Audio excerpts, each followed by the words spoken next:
So we found out, or we found at least in this later presentation, an emphasis from the Ahlul Sunnah side on the existence or the notion of the Mahdi, at least in a naql sense. And from the earlier presentation was not concentrating on that, but from an aql or an aqaidi sense. And of course, Sheikh Umar also asked the question about why it has not been discussed under the aqaid titles from the Ahlul Sunnah books. So on that note, we are going to enter the item on the agenda for questions and answers towards both of our eminent scholars. From those who are participating online, as I mentioned to them, please, if you have a question, raise your hand. I will see it here, and then ask you to unmute yourself, and then you may ask the question, and it will be answered by our scholars. We'll have a floating mic going around in just a moment when the questions arise. So I'll ask also people in my presence to raise their hand or to indicate that they want to ask a question to either of our scholars or both of them. To start things off, I think I will ask a question to Professor Sachedina, first of all, who gave the first talk, and gave a talk with regards to the conception of Al-Mahdi rationally and also theologically from the Shi'i side. So my question is specifically, or more specifically, with regards to the Shi'i view, how much evidence is there, or is there sufficient evidence? To what extent do we have sufficient evidence in history to identify the person of Al-Mahdi, as was mentioned by Sheikh Umar at the end of his presentation, as Muhammad ibn Hassan al-Askari, that individual? So is there sufficient evidence from the Shi'i side to substantiate that individual as the person of the Mahdi or not? Thank you very much for the question, but as a student of history, I must say that evidence is relative to the researcher. Researcher, if he or she agrees that this is a reliable source for me to quote and to believe, then it carries the day. If the researcher says, well, this book has been written by the Shi'i, or this book has been written by the Sunni, and I'm not going to weigh in what we call the claim of objectivity. So I can say that in my own examination of the sources, mostly historical sources, there is sometimes silence over the birth of the 12th Imam. And we know up to the time of Imam Hassan Askari that there are records that speak about his imama, and also the records tell us that Abbasids were worried about a child that was going to be born in the Ahlul Bayt family, who would be challenging the Abbasid authority and would even get rid of the Abbasids. In other words, there was a fear of revolution coming from one of the children of Fatima Zahra. So I think there was already a movement to suppress the idea that that Hassan al-Askari had an heir, the Imam, after him. So you have, when I look at the sources, for example, Tabari stops with the 9th Imam. You don't have much, he doesn't say much about 10th, 11th, or 12th Imam. But there are others who do say that there was a wife of Hassan al-Askari, and she was pregnant and all of these things. So I think what we have is not very thorough, evidence that you and I would say, as historians in the modern times, that we can objectify what we are talking about. I don't think there is objectification, possible, because it leads us to relative and subjectification of our sources. And regardless of that, by the way, then we have the Shia sources that speak about that. And one of the sources that I need to draw attention to is Sheikh Mufid's division of the several fractions that took place at the death of Imam Hassan Askari. And one of those, group that Sheikh Mufid mentions did not believe that there was even a child born at that time. So we had already, variety of opinions among the followers of the Imam Hassan Askari, that some believed, some did not believe. Thank you. Are there any? Yes, Sheikh Ahmed, please. Bismillah ar-Rahman ar-Rahim. I'd like to thank both Professor and Sheikh Omar for their imparting with us both these both their perspectives toward this shared issue. I've got two questions, if that's fine. So one from a Shi'i perspective, or probably can apply to both. What is the nature of this justice that is to be made prevalent by Imam Al-Mahdi Ajalullah Ta'ala Faraj al-Sharif? Is it one that is made prevalent by law in as such that if anyone commits injustice, that justice will be executed at that point in time? Or is it as such where Imam Al-Mahdi will come and due to his charisma everyone automatically becomes ma'soom and justice is made prevalent in that sense due to the charismatic personality? So it would be good to understand exactly what kind of justice may exist from the Shia perspective. My question to Mawlana Sheikh Omar is, for those, I guess, could you say that, similar to the Shia belief, if there is a belief in an Imam, after the death of the Prophet sallallahu alaihi wasallam, that is to make, distribute justice, doesn't this kind of entail in Sunni belief something similar to what the Shias believe, that there is going to be a ma'soom Imam, or he must be ma'soom to be able to make, just decisions and absolute just decisions? This is kind of a question that I would put forward. Yes.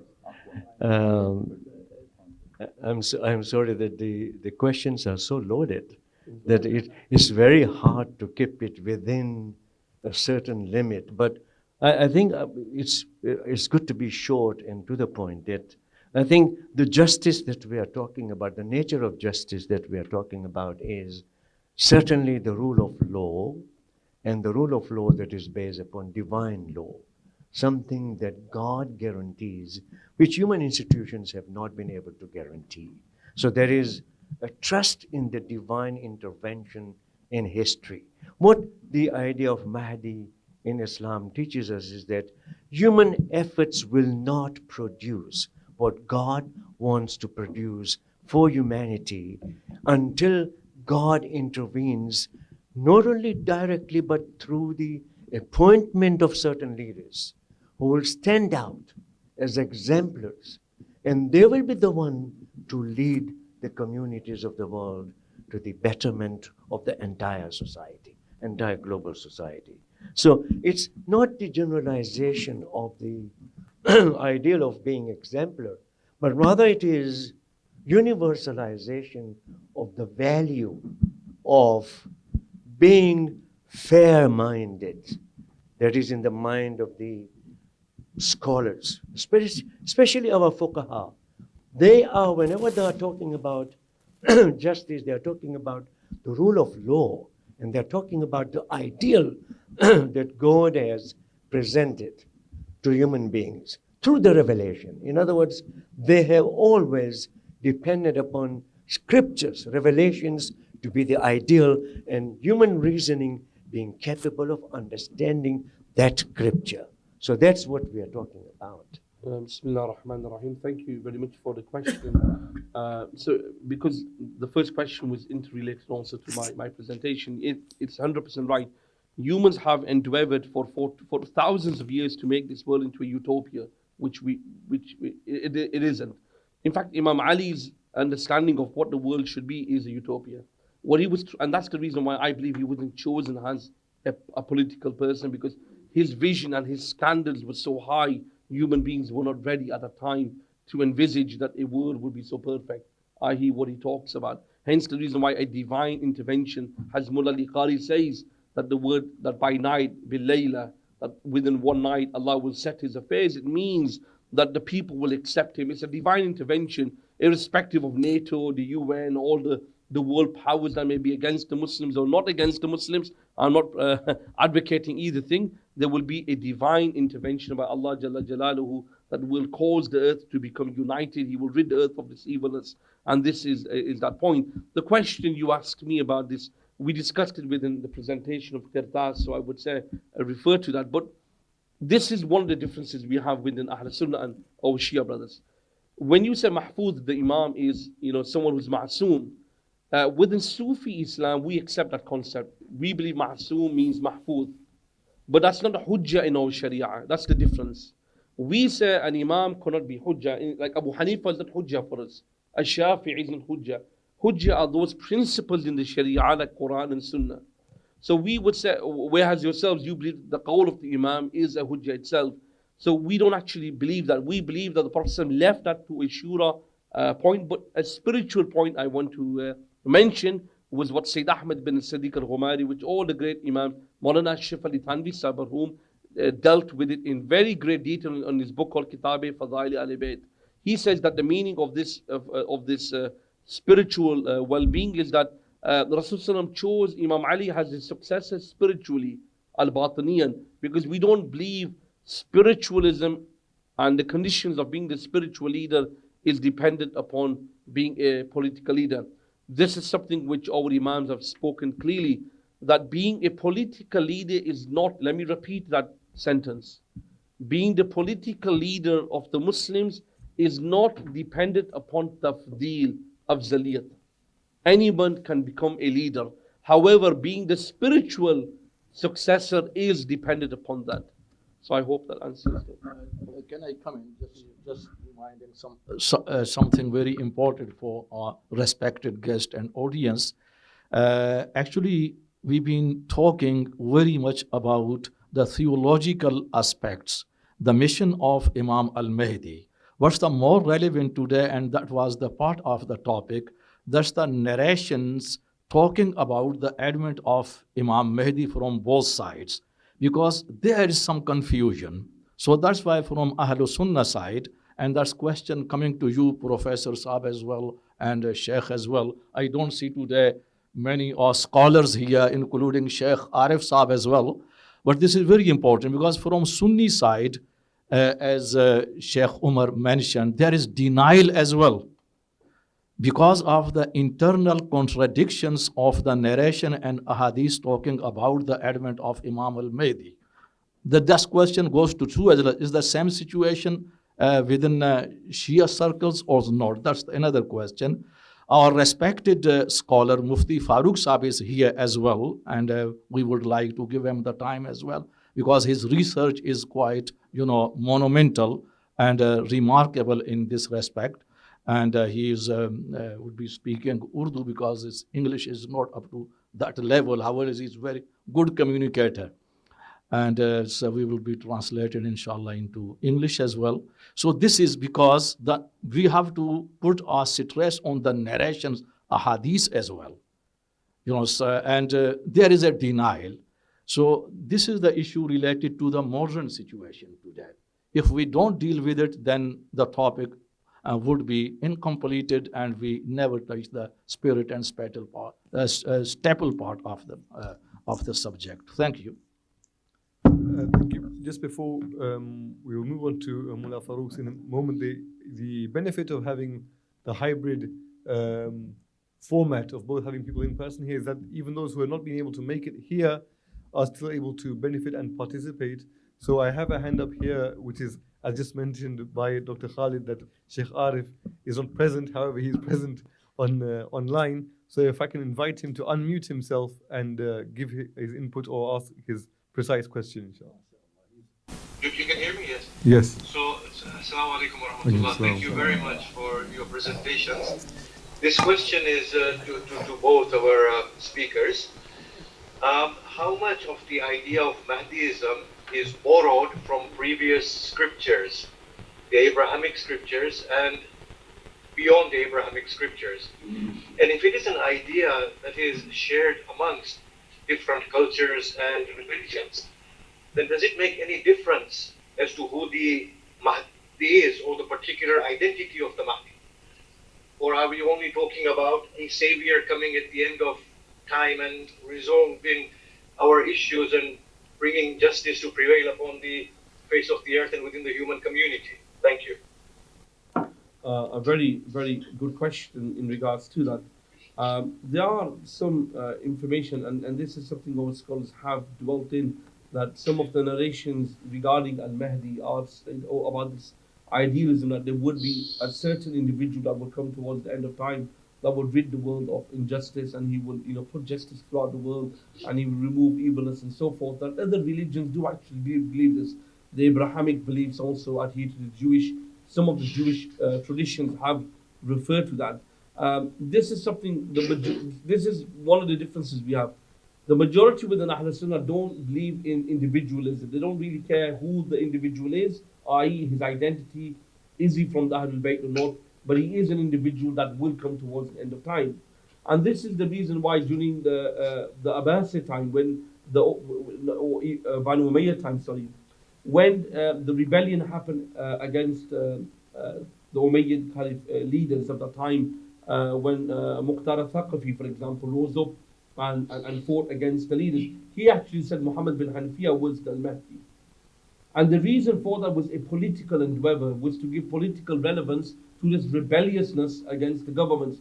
That is one reason, maybe possibly, why our early Aqaid books did not put emphasis on Al-Mahdi in their books.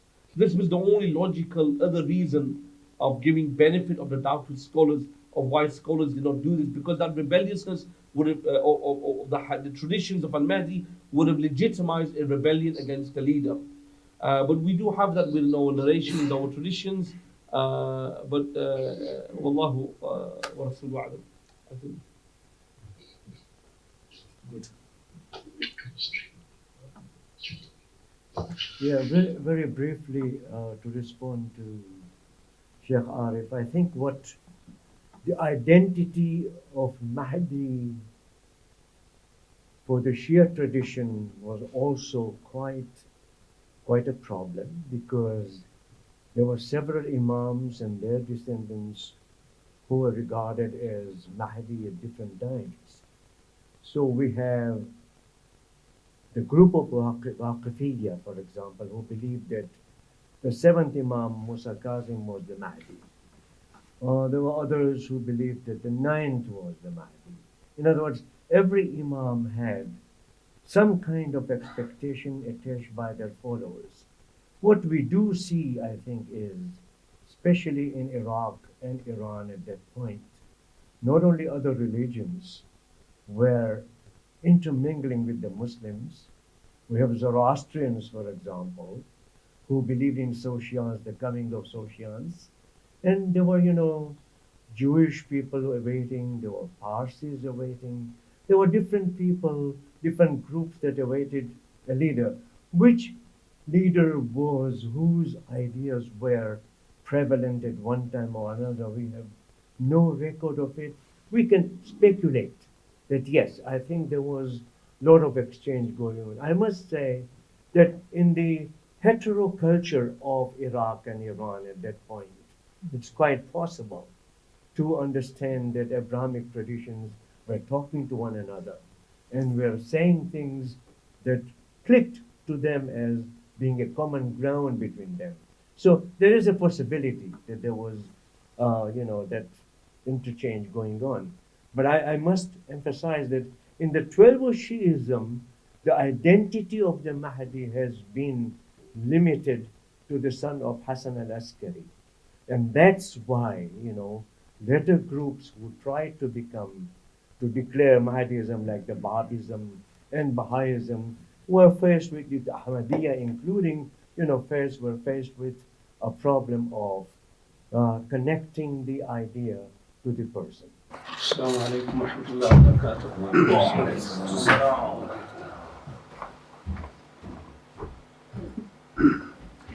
Mahdi के मसले पर जो मेरी research है और वो تو میں پیش نہیں کر سکوں گا، اس لیے کہ بات کرنا مشکل ہے میرے لیے.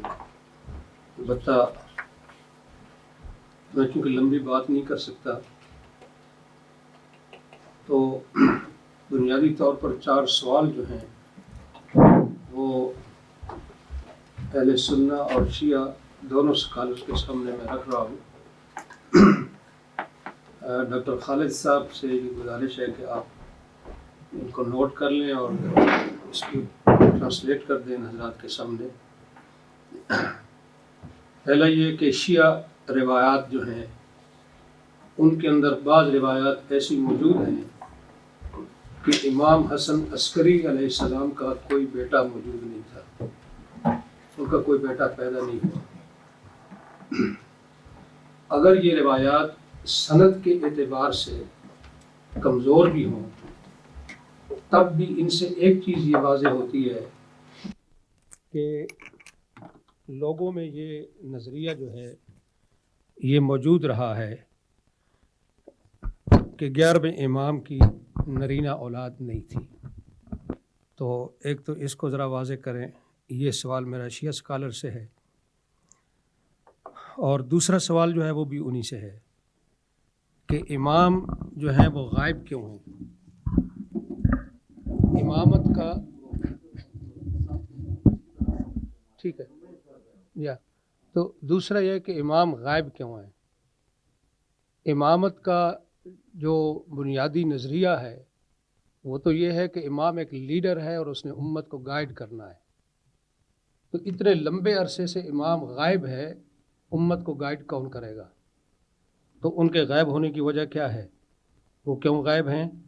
اور اسی کے ساتھ یہ بھی آپ ذرا اس کو بھی دیکھ لیں کہ غیبت کے زمانے میں امام کے احکامات یا ان کی بات جو ہے وہ امت تک کس طرح پہنچتی ہے، کون اس کا ذریعہ ہے؟ کیونکہ مجتہدین اور فقہا تو یہ حیثیت نہیں رکھتے. تو امام کی نیابت میں کون جو ہے وہ یہ کام کرتا ہے؟ تیسرا سوال جو ہے یہ شیعہ اسکالر اور اہل سنت اسکالر دونوں سے ہے کہ قیامت کے قریب امام مہدی علیہ السلام کی آمد پر شیعہ اور سنی دونوں متفق ہیں یہاں تک، اس حد تک. اس کے بعد دونوں کی احادیث میں بعد المشرقین ہے، بالکل مختلف ہے. اہل سنت کا مہدی قیامت کے قریب پیدا ہوں گے اور شیعہ کے امام مہدی پیدا ہو چکے ہیں. اس کا مطلب یہ ہوا کہ دونوں کے مہدی بالکل مختلف ہیں. تو یہاں قول فیصل کیا ہے؟ امت مسلمہ کے اندر اکثریت اہل سنت کی ہے، شیعہ اکثریت نہیں ہے. تو جو اکثریت امت کا حصہ ہے ان کا مہدی تو پیدا ہی نہیں ہوا، اور جو اس سے کم عدد رکھتے ہیں ان کے مہدی پیدا ہو چکے ہیں. تو اس درمیان قول فیصل کیا ہے؟ اور آخری سوال جو ہے یہ اہل سنت سے ہے کہ اہل سنت کی امام مہدی کے متعلق جتنی بھی روایات ہیں ان میں اکثر روایات ضعیف ہیں. لہٰذا ضعیف روایات کے اوپر کوئی نظریہ قائم نہیں کیا جا سکتا اور کوئی عقیدہ نہیں بنایا جا سکتا. اب جو صحیح روایات ہیں امام مہدی کے سلسلے میں وہ بے شک سند کے اعتبار سے صحیح ہوں، لیکن ان کے متن میں شدید اضطراب ہے جو اہل علم سے مخفی نہیں ہے. تو جو احادیث مضطرب ہیں، کیا آپ ان کے اوپر ان کی بنیاد پر ایک عقیدہ اور نظریہ قائم کر رہے ہیں؟ تو آپ کے پاس دلیل کیا ہے؟ یہ 4 گزارشات تھیں. جزاکم اللہ خیر. I'll continue in English. Historical events and historical narratives have in research been found to be sometimes contradicting one another, sometimes supporting one another. About the presence of the heir of Imam Hassan Askari, similar riwayats are to be found. In my opinion, Sheikh Mufid, who is also a very close follower of the historians of Ahlul Sunnah wal Jama'ah, he does mention the differences of opinion among the Shia themselves, whether the Imam had an heir or not. So it was not something that was not known at that point. Even by the Sahaba of Imam Askari, we find the same thing, that they were divided. And it's very interesting to find that it was the aunt of Hassan al-Askari, Hakima, who was made to testify in front of the Sahaba of Imam Hassan Askari that she was the one who delivered the baby. Now, all these things are part of what we call contextual dimension of the claim that he was born. Again, in the history, we call it a claim. And we don't have any objective proof one way or the other. Well, for example, as a historian, I would weigh the riwayat that support and the riwayat that oppose. I might make my judgment one or the other depending upon who is reporting what. Rijal here are very important. Who is reporting that there wasn't any child? Who was reporting there was a child? So I think ultimately it is a researcher who bears the burden of the proof. Now, if we come to the reason of ghaiba also, we have from the very beginning confusion about it. People were talking about ghaiba in terms of a short disappearance of the Imam. The early Shia expected the Imam to come back within the span of 70 years. That there will be revolution and the Abbasid will be thrown. And this is what this child will grow up and will do it. That was known as Ghaibat al-Sughra. It was a shorter occultation. It wasn't supposed to last forever and ever, by the way. From all the riwayat that we have studied, the Shia riwayat themselves are telling us that there was a difference of opinion among the followers of the Imams themselves. It was not something that was presented to the outside world. Within themselves, they knew it, that we cannot make that argument for the shorter or longer occultation of ghaiba. So ghaiba was, in a way, realization. This is my interpretation of the ghaiba. It was a realization that the revolution will not take place now. And there will be a future for that. And it is very interesting that we have one piece of evidence in Sheikh Tusi and others saying that the 12th Imam wrote a note to this Muhammad bin As-Samarri and saying that, look, I will not be available anymore for consultation. Because they were able to reach him. And that's what the sources tell us. So you will then refer to those who teach our ahadith, our riwayat. This, you will take your questions to the ulama who represent our teachings. Not that they are appointed by us, but they are the ones who know about our teachings, and you can refer to them and find your way. So this is, by the way, ghaiba opened the road for the mujtahid to become the leader of the Shia in the ghaiba. So it is very interesting to see that in my book on the just ruler in Shiite Islam, I trace the development of Khomeini concept from the time of ghaiba to the present times. So you do find that the ulama become the sort of, what we are talking about is wilayat al-faqih. Faqih becomes responsible to guide the community because the imam is not available. When it comes to ahkam, this is where the ahkam are now being, received.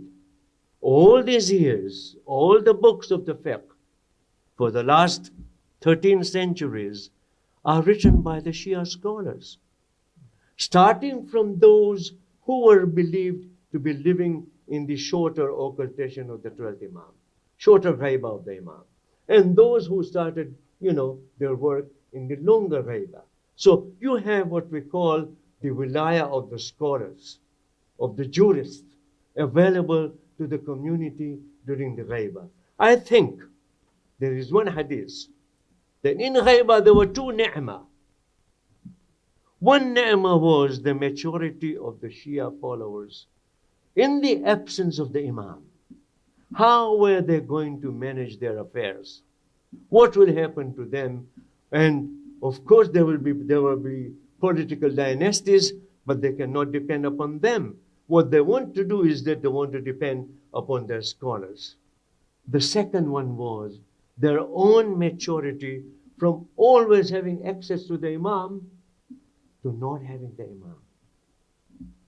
In two ways, the community matured. And today what we find in the community and in the scholarship of the community is amazing. Whether it is in usul al-fiqh, whether it is in the applied fiqh, whether it is in philosophy, it is in kalam, everywhere we find that their works are shining as major landmarks. So what has happened is that I think I would say that the identity of the Mahdi is now the identity of correct scholarship. If you have the hidayah of the Imam available through the source, through the access to the books, access to the personalities, then you have all the ability to make out what the Imam wants. At the moment, we always say, and they say in Iran, Jahan dar intazar ast. The world is waiting for you to come back. In the meantime, we are functioning quite well. So there is a kind of this positive note that you find to be very actively pursued in the absence of the Imam. The Safavids come to power, they use Shiism as the state religion. The Qajar come to powers, they use Shiism as a state religion. But what remains stable and standard is what the scholarship was produced. So you find there's a continuity in Ilm al-Kalam, Ilm al-Hadith, Rijal al-Hadith, Usul al-Fiqh. All there is a kind of continuity. This is what I have discovered, but you're right. We don't have any sources that we can say, yes, this is what happened. No, we really don't know. In all humility, we don't know. Jazakallah khairan, Mufti Sahab. May Allah grant you Shifa Kamila, inshallah, and make you well again. I don't want to answer the questions that Mufti Sahab also asked me because I think you very eloquently answered them, but specifically the final question, which was a very pertinent question Mufti Sahab asked, was that the vast majority of the narrations, riwayat, are weak. And how can we then, I think this is replying to my question about why didn't our Aqaid ulama add the issue of Al-Mahdi within Aqaid. Now, again, I would advise you to go to my paper, which I've listed the scholars who specifically list and narrate the narrations which are authentic. Narrations being majority weak does not necessitate that cannot be amongst Aqaid. So you may have narrations which are majority are weak, but within there we have, according to Sayyid Abdullah bin Siddiq al-Ghumari, this is exactly what he says. He refers to people who deny the coming of Al-Mahdi. He says they are ignorant of the hadith and they are ignorant of the signs of the end of time. He then lists 33 Sahaba who narrated authentic mutawatir hadith directly from the Prophet ﷺ, informing us the coming of Al-Mahdi. There are narrations which are weak, but I would humbly, respectfully disagree with that. Based upon that, in my paper, if you go to it, the first scholar, Abul Hassan Muhammad bin Hussein al-Aburi, a great scholar, in his book called The Fadail of Imam al-Shafi'i, he says the narrations are wide and spread and are mutawatir.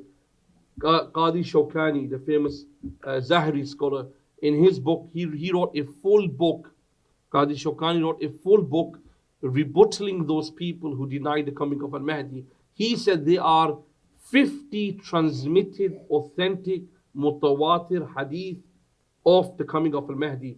And not only did he substantiate this, he then narrated all 50 and he proved that the sanads were either authentic لِغَيْرِهِ وَذَاتِهِ, and he proved it in that expression. Another one from India, Sayyid Muhammad Sadiq Hassan Khan, the great scholar, in his book on the signs of the Day of Judgment, he said it.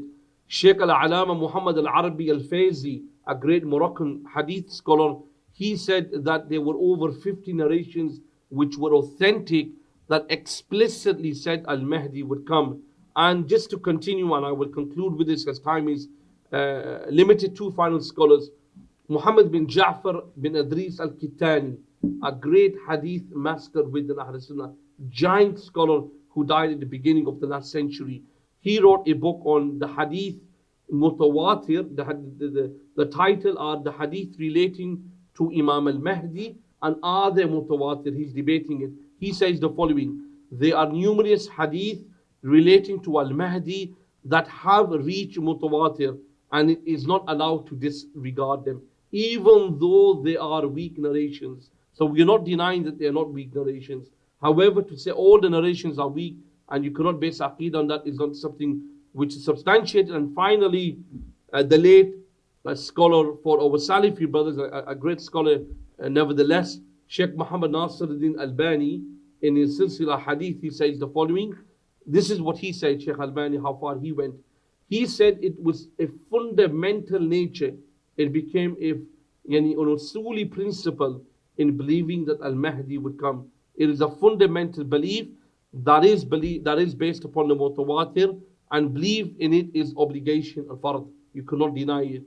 The issue here now arises: what is the hukum, the ruling regarding those individuals that deny the coming of Al-Mahdi? Sayyid Abdullah bin Siddiq al-Ghumari said, because those hadith are not fully qat'i, are not 100% conclusive as the Quran, you cannot do takfir on them. But they can be called, this is his word, dal wa mudil. The majority view within Ahl Sunnah, let me conclude, the majority view is the narrations are authentic. There are narrations which are authentic. There are also a lot of narrations which I did mention, which are weak and very weak. But saying that they are all weak, I wouldn't accept that according to the research of my teachers.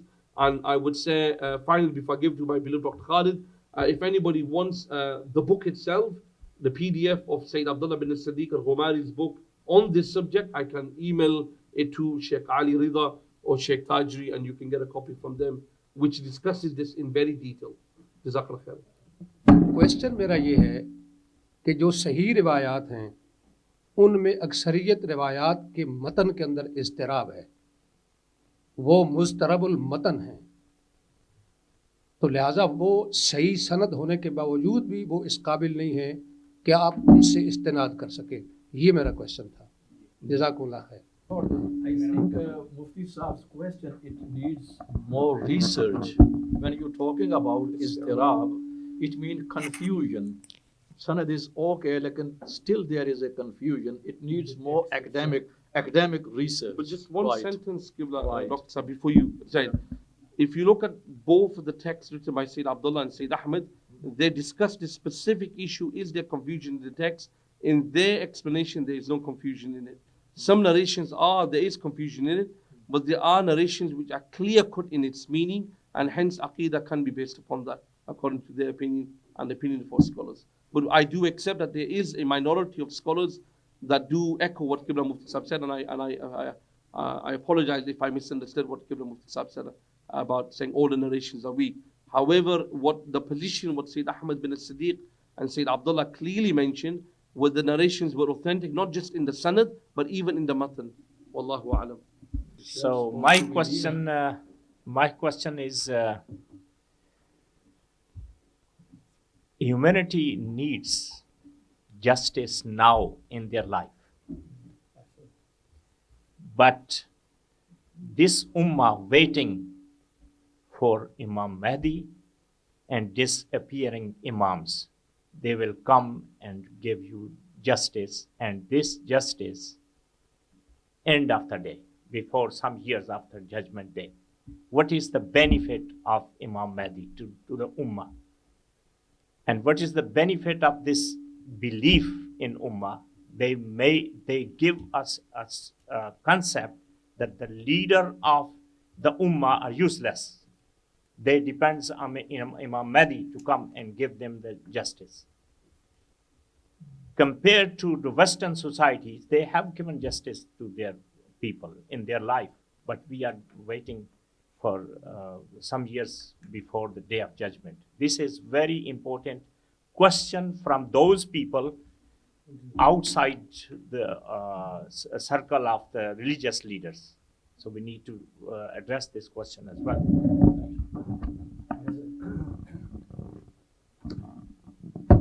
Thank you very much for that point. I think that we need to step back a little to clarify that we haven't said that the Mahdi will come at the end of the time, and it will be late by that time, the Qiyamah will occur. No, I think his zuhur is going to take place before the final day of judgment. We now identify Qiyamat al-Sughra wa Qiyamat al-Kubra. Sughra is when he will come and he will establish the rule of justice and equity from Makkah. And it will be before time, before the end of time, by the way. This is Qiyamat al-Sughra. Then there will be Qiyamat al-Kubra. Again, by the way, all these ahadiths are speculative. We don't know the authenticity of these hadiths. But there are something that are mentioned, and people like you, even in those days, even today, they are asking, what is the use of having justice when everything is concluded, everything is gone? No, I think we are talking about much earlier period. And I think what the Ummah today, when we talk about al-Hukumat al-Islamiyya today, our mind is moving towards what we call an ideal Islamic justice. And we have tried, one of the conferences that took place in Iran, by the way, the whole idea of justice in the Islamic government, and there was a very, very grim, confession that we are far away from the justice. We have not been able to establish it. I think there was this honesty, which was very admirable, that we haven't had, that kind of justice established for us. I'm sorry. And I think that there is this realization in the Ummah that we've been claiming a lot about ideal rules. And during the time of Rashid Rida and Muhammad Abdu, they were talking about Ummah, the advancement of the Ummah. They were talking about, Al-Hukuma al-Islamiyya. All of these things were introduced from 19th and early 20th century. But we still are not able to deliver anything. It doesn't mean that the promise that has been made by the Prophet ﷺ could be totally wrong. No. He promised that the Mahdi will be among my descendants and he will come and establish the rule of justice as the world is filled with injustice. How it will happen, Allahu Alam. But you and I will all be soldiers who will be asked to fight in that army to establish justice. Inshallah, we should be able to carry the proper guns and fight, for the justice. I would say, Jazakallah khairan. I think, yes, we have to make a relevance to the normal person, and this question does arise, and so it's often arise that if the Mahdi was born, why is he hid? And I think those questions that Mufti Sahib asked are quite pertinent. But I think some of it, some issues that we have in our religion is to do with a divine intervention. It's something which logic, doesn't really explain it, and you can't really use the lens of logic to try to put answers to it. There's some things you just believe in it because God says believe in, like the Dajjal. How will he come? How will he cause all this destruction? You wouldn't use logic to explain it. You would just accept the narrations And I think there's more, but I think this is one of those subjects, apart from what we've debated within CIMS, that we have more in similarity in this. But again, I would echo it. Please, anyone that wants to research this, I will do more research on this regarding the narrations. I can offer you both of the books. One written by Sayyid Abdullah bin Siddiq al-Ghumari, which is 80 pages in Arabic, a very detailed paper, academic paper rebuttaling those people. And one is 200 pages written by his elder brother, Sayyid Ahmad bin Siddiq al-Ghumari, rebuttaling Ibn Khaldun's opinion regarding the weak narrations and the confusion in the matan. Wallahu alam. Jazakallah khairan. Thank you very much. Bismillah ar-Rahman ar-Rahim. Sorry. Jazakumullahu khairan. We are grateful to you all coming here, sacrificing your time and listening to this valuable program, and very actually wholeheartedly we are grateful to both respected speakers for your great and valuable monumental work, research work on this topic, and which is on the one side agreed upon, on the other side there are obviously differences. And we are here because we selected this topic outside the world, the Muslim world, within Muslim Ummah. A lot of confusions and ikhtilafat, but I must say hatred going on.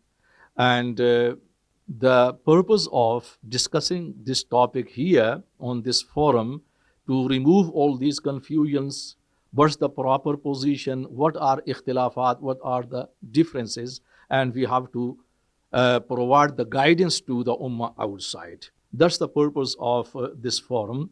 And today we have to also welcome Dr. Sheikh Asif Khan as well. He's there, mashallah. He's a lecturer in Birmingham University, one of the leading scholars, and we have to, appreciate your sacrificing this time. And also, we have to appreciate sacrificing all scholars and leaders who are online, but we, couldn't see them, but that's a great participation and a part of their worship. So this is now the conclusion and achievements, which is a very important part of our discussion and this event. On the one hand, let's first talking about the points agreed upon. So the mission of Imam Al-Mahdi, that's from the both side, if you have heard, that's agreed upon. And also as a sign of judgment from the progeny of the Holy Prophet, and as Khalifatullah. So from the both side, when you go through the narration, today we were expecting as well from the both our respective scholars to highlight some narrations as well, ahadith. But still, and you have highlighted the meaning and the spirit of ahadith as well, right? So these are the sides. From these sides, these are the points agreed upon from the both sides. But we are here to discuss the differences as well, without any hesitation, because so long as you cannot or you avoid discussing the differences, you cannot establish the unity. Unity can never be established just hiding the differences. Discussing the differences on the basis of the sensible discussion of differences, then there is a unity, proper unity. This is the natural way of unity. Obviously, and we have to be honest enough with ourselves. So in this way, the difference coming here regarding the personality of Hazrat Imam Al-Mahdi alayhi salam, for example, his name as well, from the both sides there are differences. And also regarding his life, for example, from Ahl Sunnah perspective, Imam Al-Mahdi from the same progeny, and he will be appearing. He is not existent at the moment. Shall be appearing, but fulfilling the same mission. Mission is the same, but it's never born. From Ahl Shia perspectives, he is the 12th Imam, right? And he is in the state of major occultation and waiting for the appointed time from Allah subhanahu wa ta'ala, and will be appeared at that's designated time with the permission of Almighty God. Right. So obviously we have to accept that this difference is a big gap. We have to accept it. But I can remember the very good thing, me and Sheikh Arif Saab, I'm not sure if Sheikh Arif Saab is listening to us, right? We were talking about the same topic, and the conclusion was quite interesting, right? The conclusion was, one was Sunni, other was Shia, both of us. The conclusion was that if Imam Al-Mahdi is coming from Shia perspective either or from Sunni perspective, he would be doing the same job. But we Muslim Ummah, we have to be careful. The first of all, what he will be doing to make all Muslim Ummah murga there. This is from subcontinents. Sabko murga ba, sabse pehle Muslimano ko wo murga. Because Muslim Ummah has deviated from the right track. Right.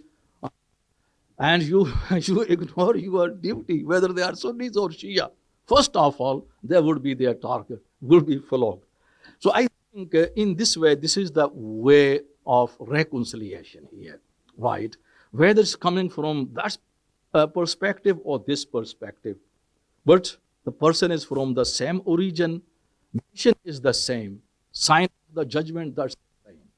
And this is the achievement today we have achieved so far, and retaining the differences as well.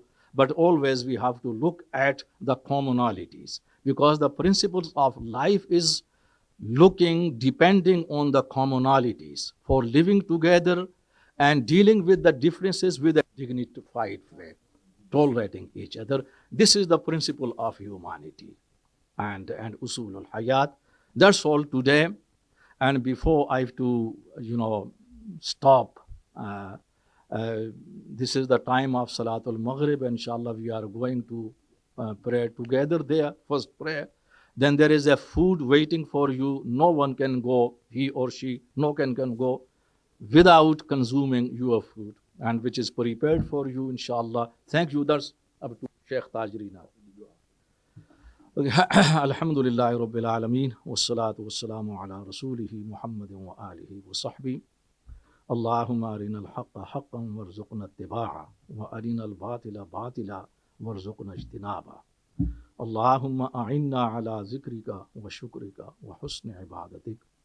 Rabbana taqabbal minna hazihi al-khidmah innaka antas sami'ul alim wa tub alayna ya maulana innaka antat tawwabur rahim. Subhana rabbika rabbil izzati amma yasifun wa salamun ala al-mursaleen walhamdulillahi rabbil alameen. Jazakumullahu khairan.